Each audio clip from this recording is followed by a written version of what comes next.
Outlet पर होगा आपके सारे फिजिक्स के इंस्टीट्यूट मैथ्स और उसका सफाया। बस अपने फोन से क्वेश्चन की फोटो खींचो, क्रॉप करो और तुरंत वीडियो सोल्यूशन पाओ। डाउनलोड कीजिए डाउटनेट ऐप अभी या फिर व्हाट्सएप कीजिए अपने डाउट्स 8 400 400 400 पर।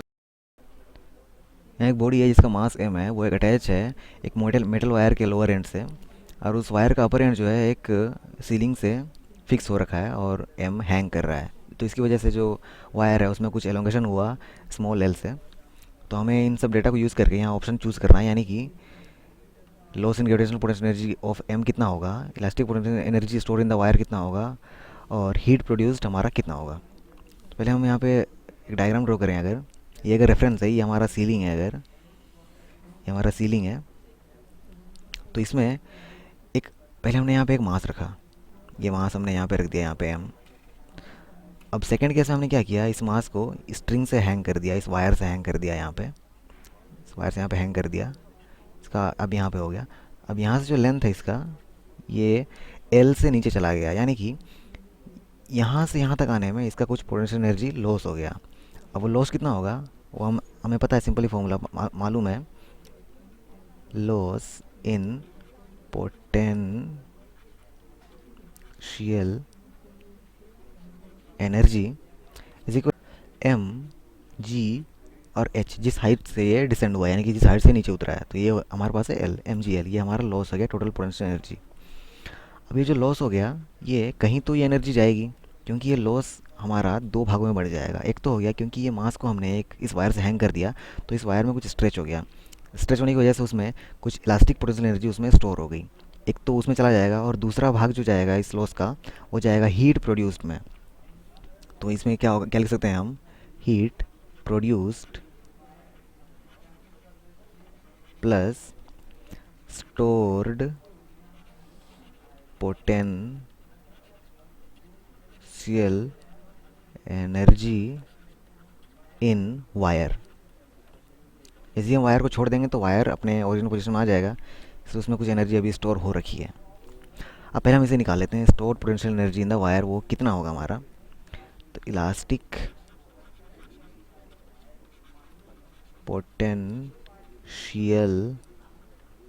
Energy stored in wire is equal to, अगर हम ये निकालना चाहते हैं तो यहाँ पे हम स्प्रिंग और वायर का एनालॉजी यूज़ करेंगे। तो उसके हिसाब से जो एनर्जी स्टोर होगी वो हाफ के डेल्टा एल स्क्वायर होगी।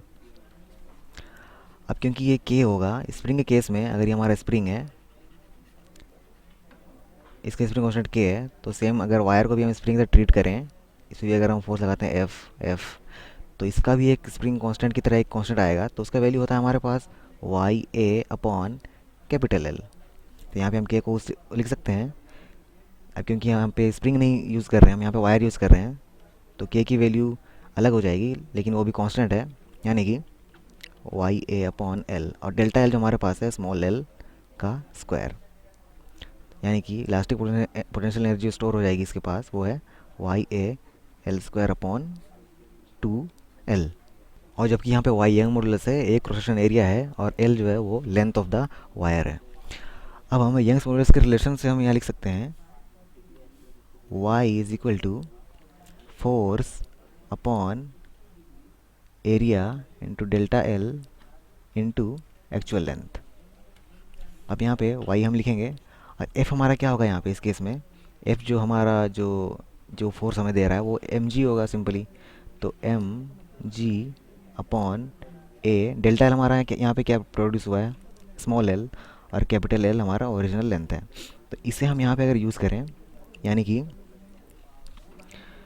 Y A L upon capital L को अगर हम एम जी लिखने के बाद इसे हम यहाँ सब्स्टिट्यूट करें, तो क्या मिलेगा, एम जी एल अपॉन 2। ये हमारा हो गया stored elastic potential energy in the wire. हमारे पास टोटल लॉस था, टोटल लॉस वो तो हमारा एम जी एल था। अब यहाँ से अगर हम स्टोर्ड वाले को माइनस करें, तो एम जी एल अपॉन 2 हमारे पास बचती है एम जी एल अपॉन 2। ये तो हमारा एनर्जी स्टोर्ड हो गया, और ये हमारा टोटल लॉस था। तो जो एनर्जी बची वो कौन सी एनर्जी हुई, ये वाली एनर्जी, ये डेफिनेटली हीट प्रोड्यूस्ड होगी। Heat produced plus stored energy is equal to total loss. तो हम कौन सा ऑप्शन चूज़ कर सकते हैं? ऑप्शन ए, ऑप्शन सी और ऑप्शन डी।